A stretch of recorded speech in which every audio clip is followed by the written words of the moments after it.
دنیا کی کوئی ایسی حاجت ہے جو آپ کی پوری نہیں ہو رہی، آپ سال ہاں سے کوشش کر رہے ہیں لیکن وہ حاجت نہیں پوری ہو رہی، تو رسول خدا صلی اللہ علیہ وآلہ وسلم نے فرمایا کہ دنیا کی ایک نہیں بلکہ 1000 حاجات پوری کروانے کے لیے اور آخرت میں بھی 1000 حاجات پوری کروانے کے لیے آپ فقط نماز تہجد پڑھیں۔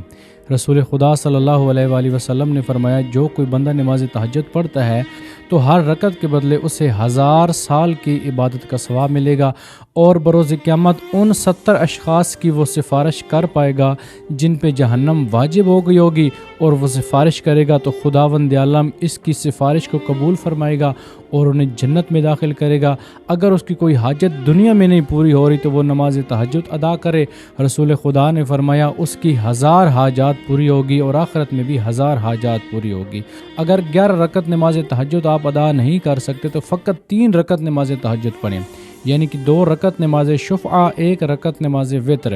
2 رکعت نماز شفعہ پڑھتا ہوں قربتان اللہ، پہلی رکعت میں سورہ الحمد کے بعد سورہ قل هو اللہ احد، اور دوسری رکعت میں بھی الحمد کے بعد سورہ قل هو اللہ احد کی تلاوت کریں، اور اس میں دعائے قنوت نہیں پڑھنی۔ یہ 2 رکعت پڑھنے کے بعد 1 رکعت نماز وتر پڑھیں قربتان اللہ، اس میں 1 رکعت میں سورہ الحمد کے بعد آپ نے 3 مرتبہ سورہ قل هو اللہ احد کی تلاوت کرنی ہے، اس کے بعد آپ نے دعائے قنوت کے لیے ہاتھ اٹھانے ہیں،